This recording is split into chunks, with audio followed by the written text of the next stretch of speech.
Arabia. What's your take on that? Thank you so much. Airpeace and the Tinubu can never be in good term.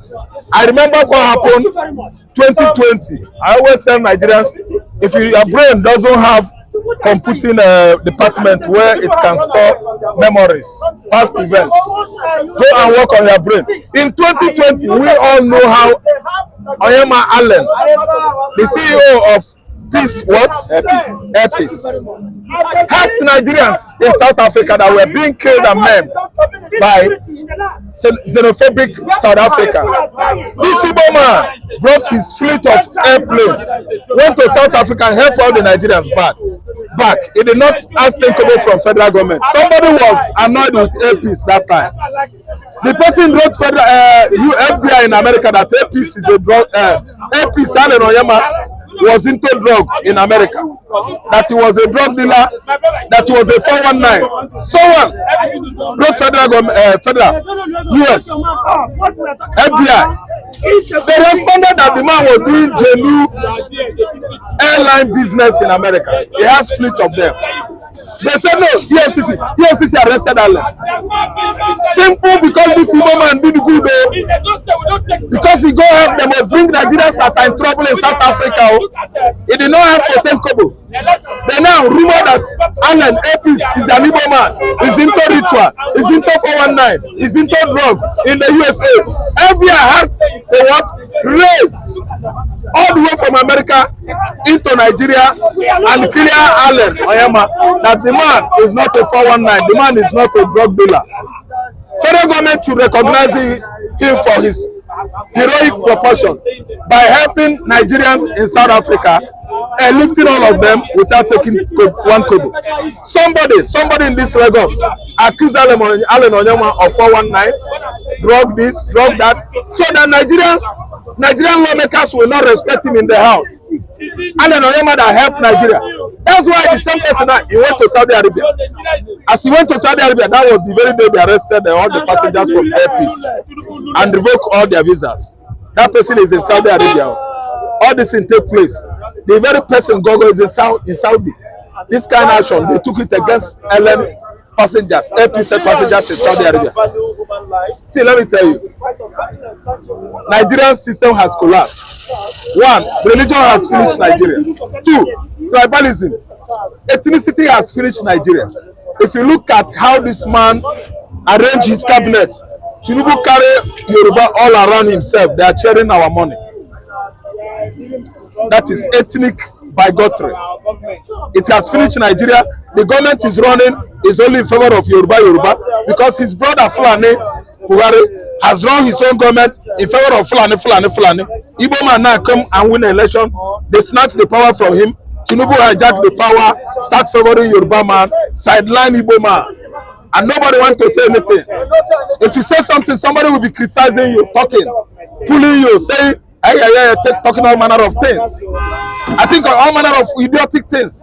See, let me tell you, that thing that happened to Airpeace, Oga, is a national conspiracy.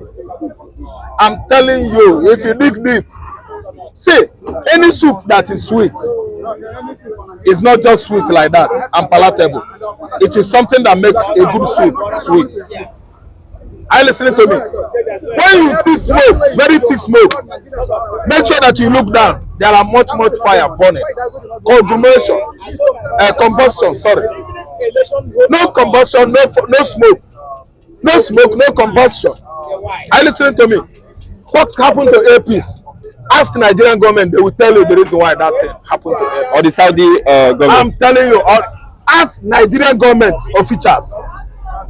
Ask the number one citizen down to the last person in Nigeria, in Airpeace government. They will give you the breakdown of the reason why that thing happened to Airpeace in Saudi Arabia. Because I don't see the reason why it will happen to Airpeace while Tinubu is in Saudi Arabia. Saudi Arabia will not have respect for Tinubu. Okay, ask Airpeace government what happened to Airpeace in Saudi Arabia. The investigations are ongoing. Later it will be unraveled what happened in Airpeace. Unfortunately, we're asking Saudi government to apologize for such acts. Okay, you're asking Saudi government to apologize for such acts. If you go and check Medina Mosque, Saudi Arabia National Mosque, Medina, you can't see Igbo man in Medina National Mosque. Are you listening to me? So the investigation you are talking about, how can you investigate any case that federal government, current federal government under Tinubu is involved? Which investigation are you going to conduct? Are you the one to go and investigate?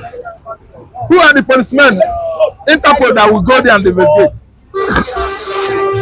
After investigating, who is the ambassador, Nigerian ambassador to Saudi Arabia? Investigation. Which investigation? They rob you your civil rights. You casted votes today, this year. They rob you your choice. They stole your rights from you. You frustrated yourself on the sun after waiting. At the end of the day, court decided for you so wrongly. You didn't get justice from the court. You are now trying to go and get justice in Saudi Arabia.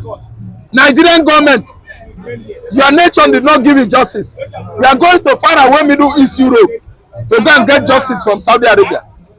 I think that justice should be investigation should be suspended for the meanwhile. We don't need to be wasting our money shooting what the moon, firing the moon with gunpowder. It is a waste of gunpowder. Okay, investigation about this matter, if you ask me, they should give us the money, pump it into the system, so that there will be what? Employment for the youth. Okay, thank you very much. God bless you for your contribution. You are welcome to this conversation.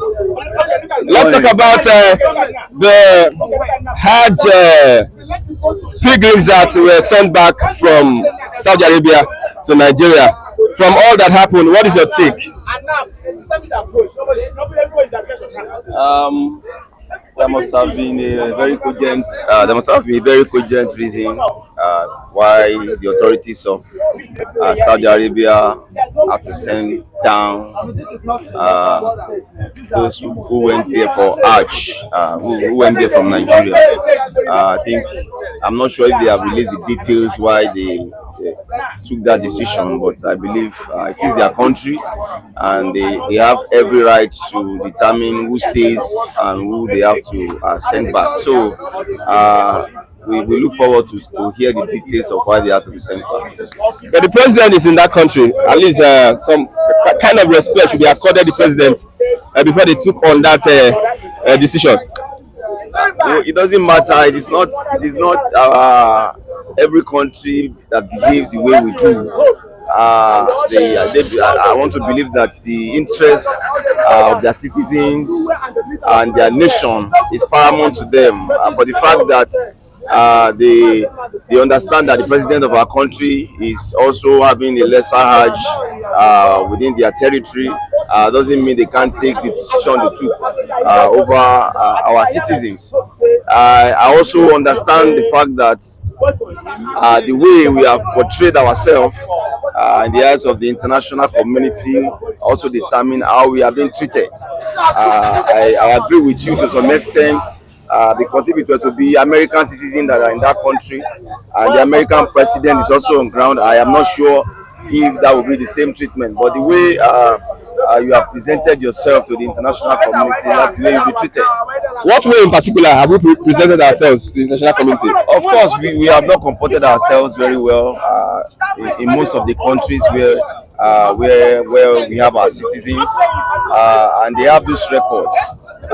So if we have been found wanting in one or two areas that they have documented, and in terms of probably not having our documentations right in some instances and all of that, so they have every right to take certain drastic decision in terms of who stays and who they have to repatriate.